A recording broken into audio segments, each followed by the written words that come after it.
Amis co-créateurs, c'est Lilou. Aujourd'hui, je suis à La Ciotat avec Eric. Bonjour Eric. Bonjour Lilou. Je vous ai découvert hier au travers de Sonia qui a fait ce merveilleux DVD Faux départ.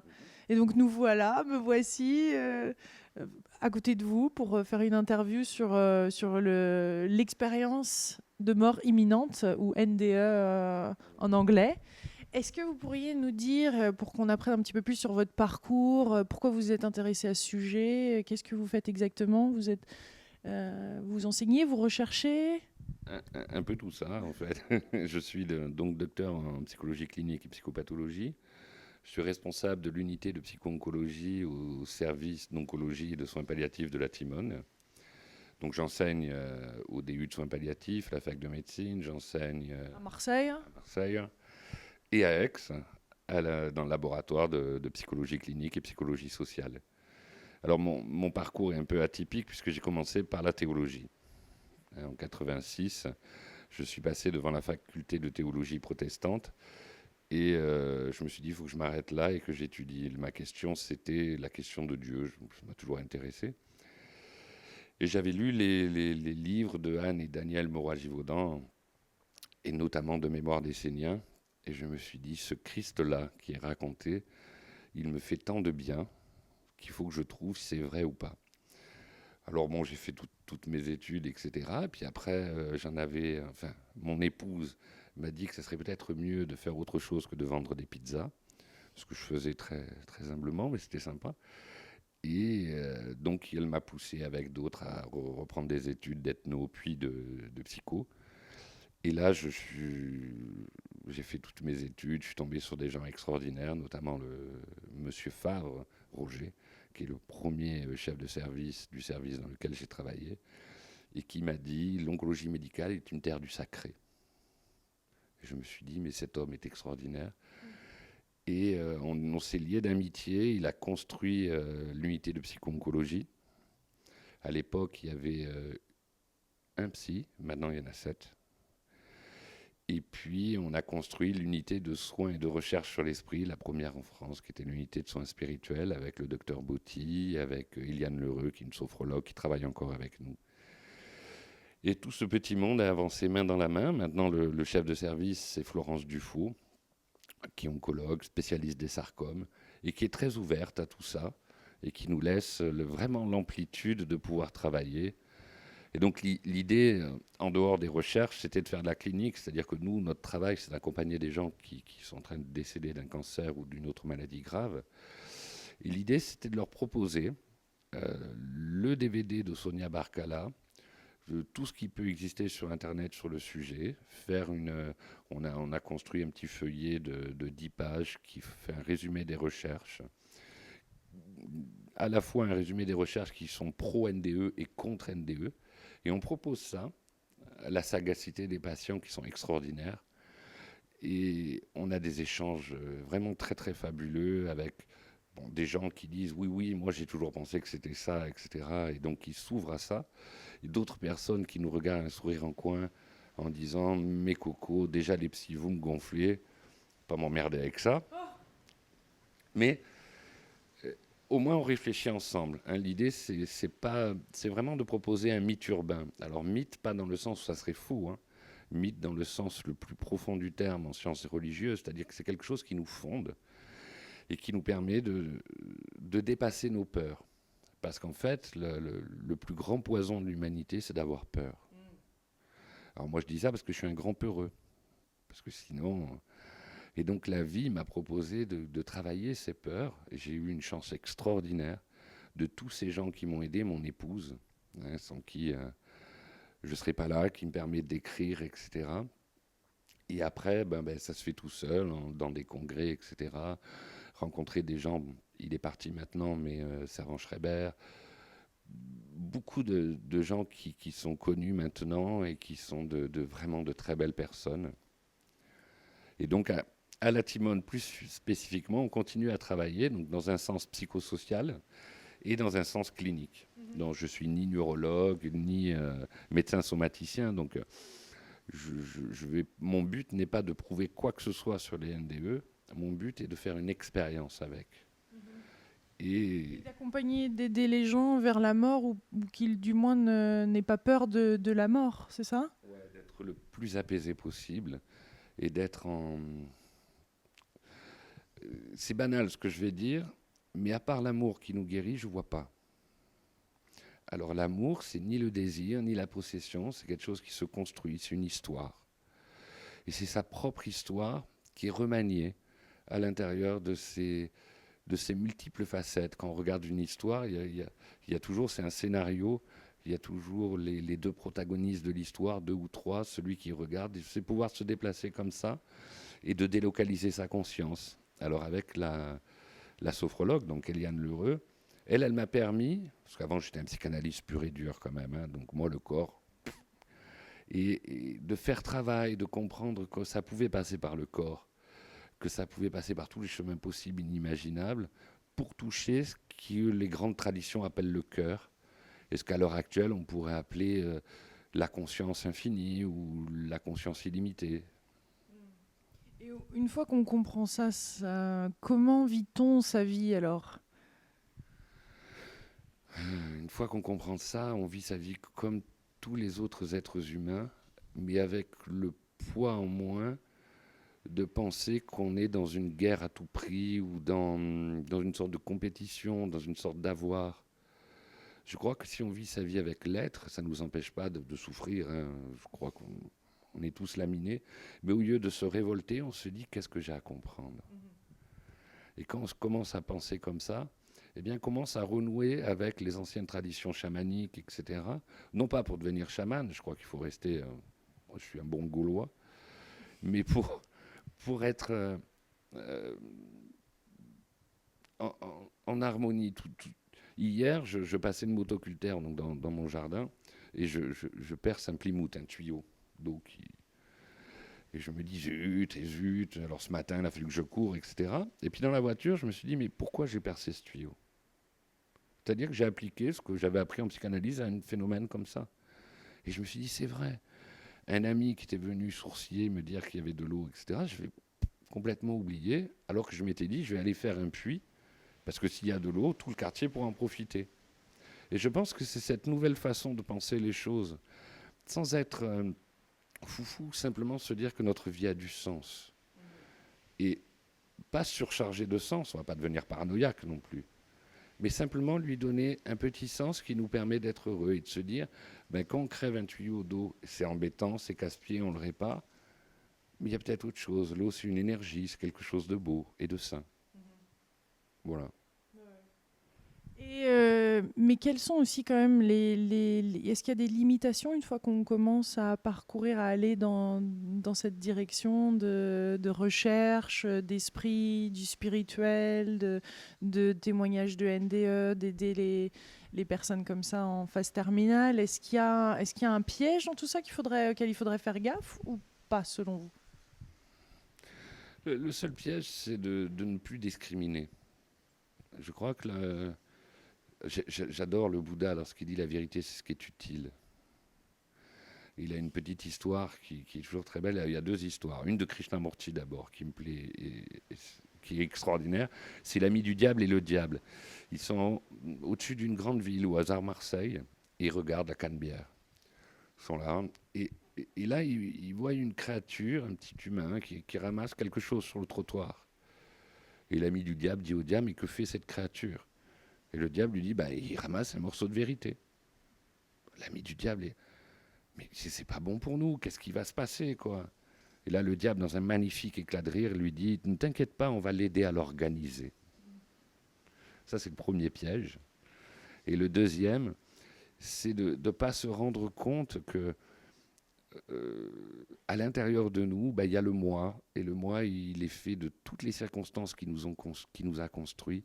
Il n'est pas fiable. Et moi, mon moi, il veut être connu, il veut être un grand chercheur, il veut beaucoup d'argent, il veut... Et alors, juste le regarder en lui disant, comme un petit garçon, le rassurer, lui dire, il n'y a pas de souci, tu as tes petits jouets, tout va bien. Et éviter tous les mouvements sectaires. Mais en France, on est très très dur parce qu'on est un système laïque, mais c'est très bien en même temps d'éviter de se perdre dans des lubies complètement folles ou etc. pardon, et d'être le plus simple possible. Et je pense que la vérité s'offre d'elle-même. Qu'on soit bouddhiste, qu'on soit hindou, qu'on soit chrétien ou qu'on soit rien du tout, ça a très très peu d'importance. L'important, c'est d'être toujours ouvert et de trouver du sens et de toujours aller à la rencontre d'eux, que ce soit du règne végétal, animal ou humain. Et normalement, il n'y a pas de souci, on devrait vivre une très belle vie et mourir dans de très bonnes conditions. Quand on parle de délocalisation, on se dit, dans ces cas-là, on peut vraiment créer beaucoup plus ou se rendre compte, enfin, vivre notre vie à un tout autre degré. On peut vivre d'autres expériences hors du corps même. Est-ce que vous êtes intéressé à vraiment comment je peux, en tant qu'être humain, développer mon potentiel, sachant ce que je sais maintenant dans la délocalisation, du champ quantique, etc. Ouais, c'est des recherches. Là, en ce moment, on fait des recherches sur les OBE, Out of Body Experiences. Et on est en contact avec Sylvie Détiolaz en Suisse, à Noisy, puis avec plein d'autres. L'idée, c'est de se dire que peut-être que, c'est pas peut-être d'ailleurs, c'est sûr, notre cerveau ne sécrète pas la conscience. Alors je sais qu'à la fac, mes amis neurologues ou d'autres me disent, mon brave Dudu, il faut arrêter de fumer la moquette. Mais rien ne prouve que la conscience est sécrétée par le cerveau. Et à l'heure actuelle, beaucoup plus de choses nous font penser que la conscience, bien sûr que le cerveau a besoin, on a besoin du cerveau pour pouvoir s'exprimer, etc. Mais c'est un niveau de réalité de notre réalité. Et l'excellent livre du docteur Pim van Lobel l'explique très très bien, mort ou pas. Et je pense qu'il faut vraiment qu'on recherche ça et qu'il ne faut pas qu'on confonde l'émetteur télévisuel et la télévision. Si je casse la télé, j'ai pas tué Patrick Poivre d'Arvor. J'ai juste cassé une télé. Et c'est un peu avec cette métaphore-là qu'on peut aller vers la mort. On aura toujours peur. J'ai peur. Je veux dire, je ne vais pas raconter de carabistouille. C'est un moment, quand on aime divinement quelqu'un et qu'on doit partir en voyage loin, ben on est triste sur le quai de la gare. Ça me paraît naturel. Mais si on sait que c'est un quai de gare et qu'on peut se retrouver, c'est pas du tout la même chose que de partir sur un train qui nous amènerait à la mort, au sens le plus ultime du terme. Les expériences qu'on a à la Timone, elles sont d'une grande banalité. On n'a pas de choses extraordinaires. Bon, on a des patients qui se disent « Tiens, je suis au plafond, c'est étonnant ». Ou des patients qui vivent d'autres choses. Et l'idée, c'est de les écouter, de ne pas leur dire « c'est une hallucination ». Alors ça peut être ça. On utilise quand même des produits, des morphiniques, la kétamine, etc. Et quand bien même ça serait cela, on en fait quelque chose. Et je pense vraiment que toutes ces personnes qui acceptent de nous rencontrer dans cet univers du soin palliatif sont eux, les gens merveilleux, et c'est eux qui nous apprennent les choses. En expérience hors du corps comme ça, ou d'autres expériences méditatives, enfin, on peut, je suppose, expérimenter plein de choses qu'on expérimente aussi dans des EMI, je veux dire, on n'a pas besoin de faire une EMI pour ressentir ces choses-là et vivre ce que des hein. Ouais, heureusement. C'est les travaux de Kenneth Ring et Osiris.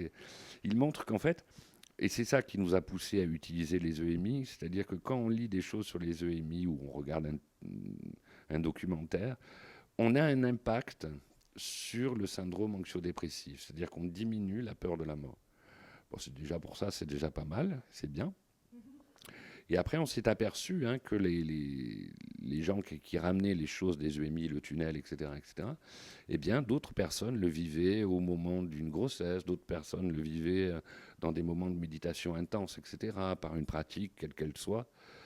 Et d'où l'idée d'aider le plus possible toute personne qui est en situation, lorsqu'on a un cancer, on s'est fait un cadeau extraordinaire. Quand je dis ça à mes patients, il y en a certains qui veulent me frapper, mais on s'est mis en devoir d'être initié. Les initiations modernes ne sont plus des initiations réservées à une élite, quelle qu'elle soit, dans un petit monastère ou un truc secret. Non, maintenant, c'est dans la rue que ça se passe, c'est à l'hôpital que ça se passe, c'est dans sa famille. quand il y a quelque chose qui est difficile et que la vie nous dit, alors, qu'est-ce que tu as fait de ta vie? Et ce que j'adore dans les EMI, c'est que la réponse est toujours la même. C'est pas qu'est-ce que tu as fait au sens, tu as été un grand docteur ou un grand machin. C'est comment tu as aimé. Donc c'est même pas le fait d'aimer, on aime tous. Mais comment on aime? Et jour après jour, je me rencontre avec, que ce soit avec les animaux avec qui je partage ma vie, ou mon épouse, ou d'autres, que j'aime vraiment comme un âne boiteux. Mais le fait de savoir que j'aime comme un âne boiteux me permet d'aller chercher le petit garçon à l'intérieur de moi et de le rassurer. Parce que c'est lui qui a peur. C'est lui qui veut ses cubes rouges, c'est ma femme, ma voiture, mon... Ben non, tout ça, ça peut partir.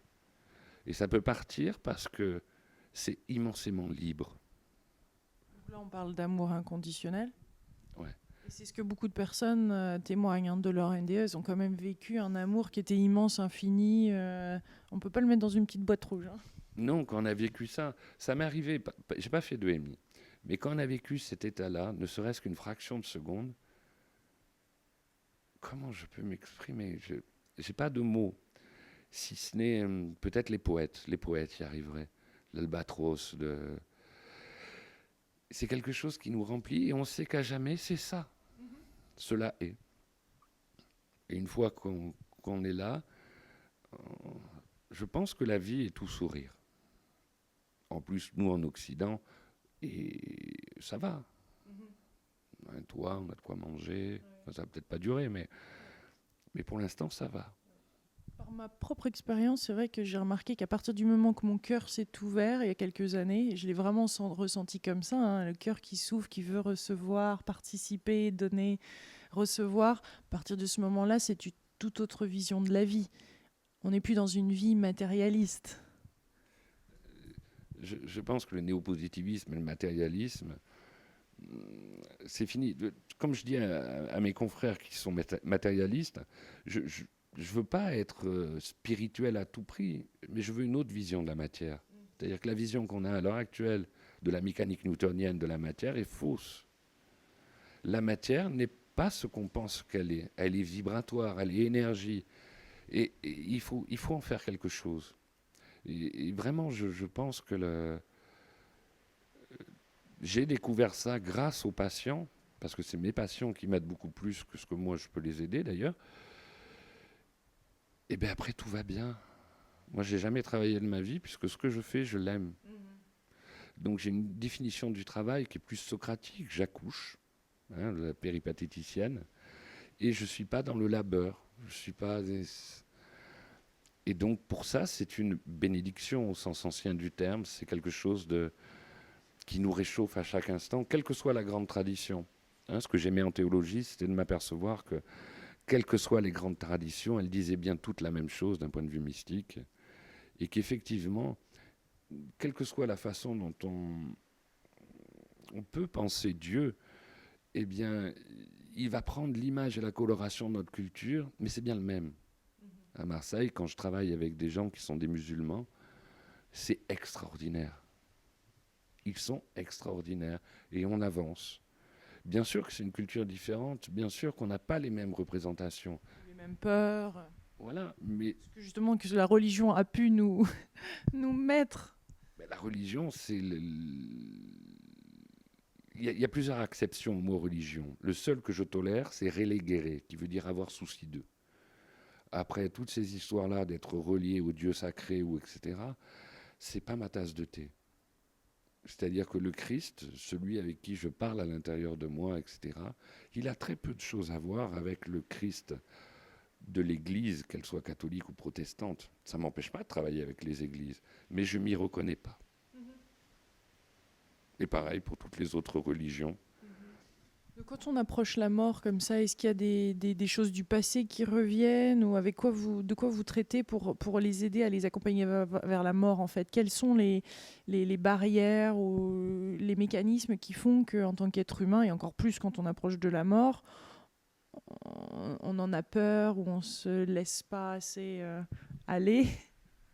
Alors là, Je pense qu'il faut faire très très attention à toute cette mode du New Age ou etc. à certains moments et de croire qu'on peut dépasser tout ça en 4 coups de cuillère à peau.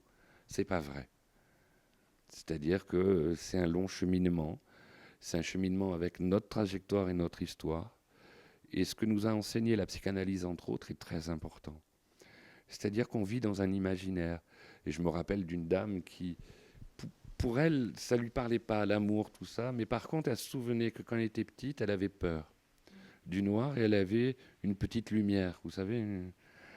Et donc, on est parti de la petite lumière. À quoi elle servait? Et qu'est-ce qui fait que dans le noir, quand il y a une petite lumière, ben, on va mieux? Et puis lentement, elle a retissé. Et elle s'est souvenue qu'à un moment, elle n'en a plus besoin, mais pourquoi? Qu'est-ce qui s'était passé à l'intérieur d'elle pour plus avoir peur? Et puis à la fin de sa vie, elle me disait, mais maintenant que je sais que je peux m'endormir dans le noir, sans avoir peur, je pense que je peux aller à la mort sans avoir peur. Et ce qui est magnifique, enfin magnifique, au moment du décès, pour la personne qui décède, à chaque fois que j'ai été là, et il y a eu de nombreuses fois, il y a un grand moment de paix et de sérénité. Je ne sais pas d'où ça vient.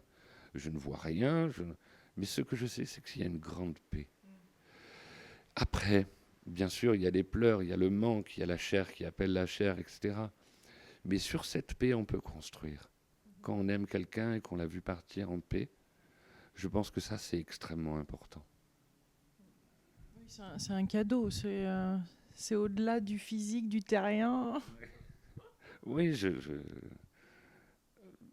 j'aime assez à dire aux étudiants, on est là pour travailler main dans la main avec le patient, mais il faut lâcher cette main puisque cette main doit être tendue vers un invisible où il y a d'autres mains.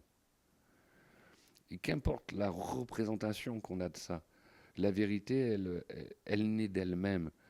Donc, je ne sais pas, moi je pense à des gens qui pourraient penser qu'il y a des anges qui viennent les chercher, why not? Ça reprendra une couleur. Hein, dans les EMI, on voit bien ça. C'est-à-dire que suivant les personnes et leurs croyances, avant de rencontrer vraiment un monde nouveau, ils passent par tout plein de projections psychiques qui appartiennent à notre monde intérieur. Et c'est quand même ce lâcher du mental qui fait qu'on expérimente tout ça et qu'on peut l'expérimenter dans notre vie à travers de méditation et d'autres choses. C'est quand même cette déconnexion du mental pour atteindre cet état, ou pas? Moi, j'appelle ça une posture. C'est une posture interne. Alors, c'est vrai qu'on dit beaucoup de mal du mental.